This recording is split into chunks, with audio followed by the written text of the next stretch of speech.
बांग्लादेश में जो पिछले एक हफ्ते से गतिविधियां चल रही हैं, अगर मैं एक आपसे साधारण तरीके से पूछूं कि आपको क्या लगता है कि यहाँ पर गेम प्लान क्या है? क्या ये प्रक्रिया जो बांग्लादेश में देखी जा रही है, इसका उद्देश्य सिर्फ बांग्लादेश के अंदर एक इंटरनल केओस पेश करने का है? बिल्कुल नहीं। क्योंकि जब भी कोई एक इंटेलिजेंस एजेंसी इस प्रकार की गतिविधियों को अपने नेबरहुड में होते हुए देखती है, तो उसके दिमाग में सबसे पहला क्वेश्चन ये उठता है कि इन सारे गेम प्लान का अल्टीमेट ऑब्जेक्टिव क्या है। भारत की external intelligence agency research and analysis wing भी बांग्लादेश की इन गतिविधियों को जिस नज़रिए से देख रही है, उसको एक चीज़ बहुत क्लियर कट तरीके से समझ आ रही है, जो कि भारत के एक आम नागरिक को और आप सभी को भी समझने की आवश्यकता है कि बांग्लादेश में जो गतिविधियां हैं वो किसी भी तरीके से सिर्फ एक इंटरनल केओस, एक इंटरनल प्रॉब्लम नहीं है। इस इंटरनल केओस के पीछे छुपा है एक बहुत बड़ा सिग्नल, और ये सिग्नल छुपा है भारत के सिलीगुड़ी कॉरिडोर को लेकर। सिलीगुड़ी कॉरिडोर एक कोई नैरो स्ट्रिप ऑफ लैंड नहीं है। अगर आप इस सिलीगुड़ी कॉरिडोर के महत्व को समझते हैं तो आप जानेंगे कि ये एक स्ट्रेटेजिक मोबिलिटी लाइफलाइन है, जो आज भारत के नॉर्थ ईस्ट को पूरे भारत से पहली बात तो कनेक्ट करता है। चाइना और अमेरिका इस मोमेंट पर सिलीगुड़ी कॉरिडोर में बैठकर, खास करके बांग्लादेश के अंदर अपनी प्रेजेंस को बनाकर, इस सिलीगुड़ी कॉरिडोर में कहीं ना कहीं वो कोवर्ट ऑपरेशंस करने की गतिविधियों को अंजाम देने की कोशिश कर रहे हैं। उनका उद्देश्य ये नहीं है कि वो सिलीगुड़ी कॉरिडोर को चोक कर पाएं, क्योंकि वो चीज़ करने की कैपेबिलिटी तो आज ना चाइना ना अमेरिका रखता है। लेकिन चाइना और अमेरिका डेफिनेटली इस मोमेंट पर बांग्लादेश के इस इंटरनल केओस से सिलीगुड़ी कॉरिडोर को स्लो डाउन करना चाहते हैं, वहाँ पर केओस को प्लांट करना चाहते हैं और डिसरप्शंस क्रिएट करना चाहते हैं। क्योंकि हर एक इंटरनल केओस का एक एंड ऑब्जेक्टिव होता है, और इस इंटरनल केओस का बांग्लादेश का एंड ऑब्जेक्टिव है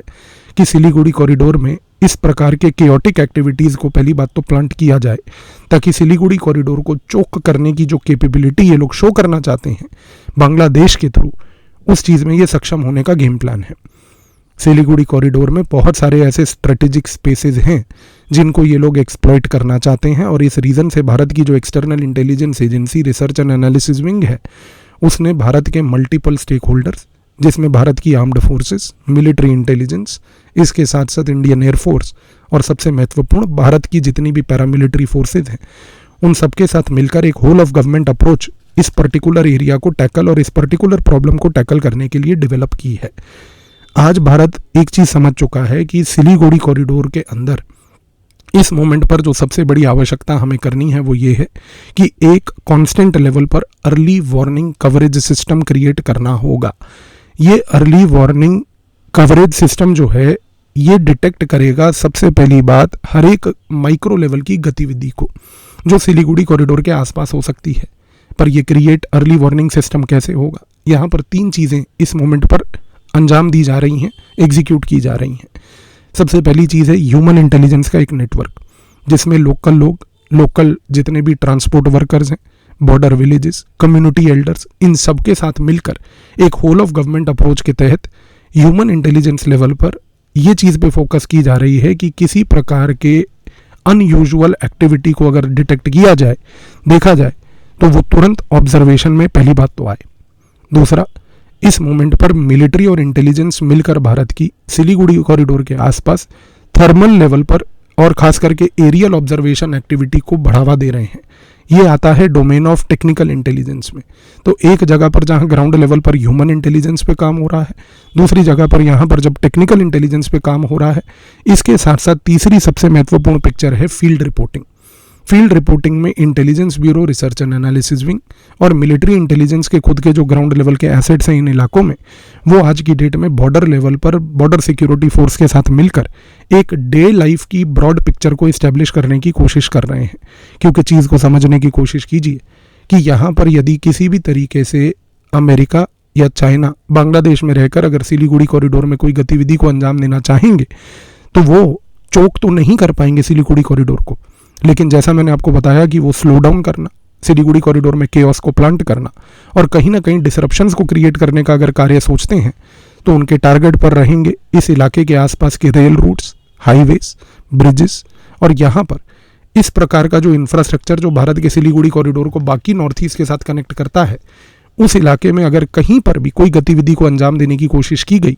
तो समझ जाइएगा कि ये एक larger pattern of covert operations था जो अनफोल्ड होता हुआ यहाँ पर दिख रहा है। इस रीज़न से इस मोमेंट पर सबसे महत्वपूर्ण टास्क बांग्लादेश के इंटरनल केओस को देखते हुए ये है कि भारत को शील्ड करना है अपने इन क्रिटिकल नोड्स को, क्योंकि आपका जो एडवर्सरी यहाँ पर बांग्लादेश में बैठा है वो इस क्रिटिकल इंफ्रास्ट्रक्चर को, ब्रिजेस को, रेलवे जंक्शंस को, फ्यूल पॉइंट्स को, पावर पॉइंट्स को, कम्युनिकेशन बैकबोन्स जो बनी हुई हैं यहाँ पर, पूरे के पूरे इंफ्रास्ट्रक्चर को, इसको सैबोटाज करने की कोशिश करेगा। और यहाँ पर एक चीज़ और भी समझने की कोशिश कीजिए, जो आपको एक आम नागरिक होने के नाते ये बात समझनी है कि इस मोमेंट पर जितने भी गतिविधियां बांग्लादेश में हो रही हैं, जो एक इंटरनल केओस, एक डाइवर्जनरी टैक्टिक बना हुआ है, उस टैक्टिक के तहत एक कोवर्ट प्रेशर बिल्ड करना यहाँ पर एडवर्सरी के लिए आसान हो जाता है, क्योंकि यहाँ पर आपको इस प्रकार के क्रिटिकल इंफ्रास्ट्रक्चर को सिलीगुड़ी कॉरिडोर के आसपास टारगेट करने के लिए कोई अपने फोर्सेस या ट्रूप्स को नहीं भेजना है, बल्कि पाकिस्तान को, चाइना को, अमेरिका को बांग्लादेश में रहकर बॉर्डर के इस पार केवल लोकल नेटवर्क्स को एक्टिवेट करना है, जिसमें लोकल लेवल पर स्मगलर्स, डॉक्यूमेंट फोर्जर्स जो कि डॉक्यूमेंट को फर्जी तरीके से बनाते हैं, सेफ हाउसेस, इसके साथ साथ सबसे बड़े जितने भी करप्ट लेवल के लोकल फिक्सर्स हैं और लोकल क्रिमिनल्स हैं, इनका जो पूरा का पूरा लोकल नेटवर्क है, जिसको एक सर्विस पाइपलाइन बोला जाता है, वो इस पाइपलाइन को एक्टिवेट करके इस क्रिटिकल इंफ्रास्ट्रक्चर को कहीं ना कहीं डिस्ट्रॉय या सैबोटाज करने की कोशिश करेंगे। इस मोमेंट पर इस रीजन से सिलीगुड़ी कॉरिडोर को टैकल करने के लिए 3 बड़ी इंपॉर्टेंट गतिविधियों के ऊपर काम किया जा रहा है, जिसमें सबसे पहला है रिकनाइसेंस एक्टिविटी, जहां पर एक चुपचाप तरीके से जितने भी एक्टिव रूट्स हैं, शेड्यूल्स हैं, चोक पॉइंट्स हैं, ब्रेक पॉइंट्स हैं, इन सबको पहली बात तो केयरफुली ऑब्जर्व किया जा रहा है, चेक किया जा रहा है। दूसरा, पेनिट्रेशन को चेक किया जा रहा है, यानी कि जब आप किसी भी तरीके से लोकल लेवल के किसी नेटवर्क को एक्टिवेट करना चाहते हो जिसकी वजह से इंटरनल सैबोटाज हो, तो वो पेनिट्रेशन यहाँ पर अगर पहले ही चेक कर लिया जाएगा तो प्रिवेंटिव इंटेलिजेंस के लेवल पर ये काम करके पहली बात तो ये प्रकार की गतिविधि को अंजाम देने से रोका जाएगा। और तीसरा है डिनाइबल एक्शन। डिनाइबल एक्शन में सबसे बड़ा फोकस ये है कि जितने भी डिसरप्शंस हैं, आपका एडवर्सरी कोशिश करेगा कि उनको वो एक्सीडेंट का नज़रिया दे पाए, क्योंकि जब अगर आपका एडवर्सरी इस तरीके से काम करता है और कोशिश ये करता है कि इस पूरी गतिविधि को एक एक्सीडेंट का ही नज़रिया दिखा दिया जाए, तो यहाँ पर वो एक एक्सीडेंट नॉर्मल सा दिखता है, लेकिन वो एक्सीडेंट के पीछे होती है ये कोवर्ट एक्टिविटी।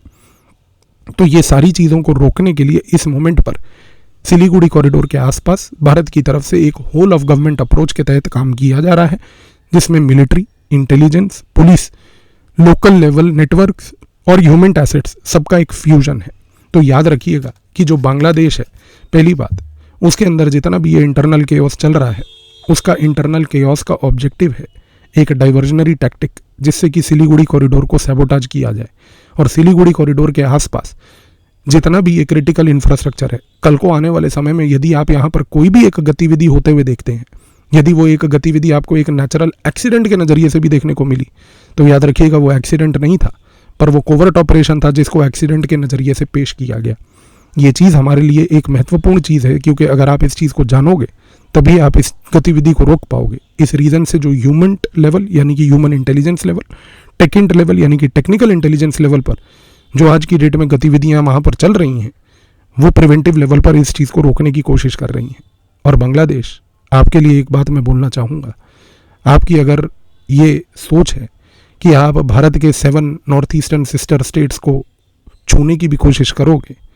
ये मत भूलिएगा कि उन 7 सिस्टर्स के साथ ही में 21 ब्रदर्स हैं। और यहाँ पर जब पांडव 5 ब्रदर थे, उन्होंने जो तांडव मचाया था, उस चीज़ को मत भूलिएगा, क्योंकि अगर वो 5 में इतनी पावर है तो यहाँ 21 ब्रदर्स 4 गुना पावर रखते हैं। कहीं ऐसा ना हो कि भूगोल पहले भी बदला था, भूगोल दोबारा बदल जाए। थोड़ा सा इस चीज़ के बारे में सोच समझ के ही रहिएगा।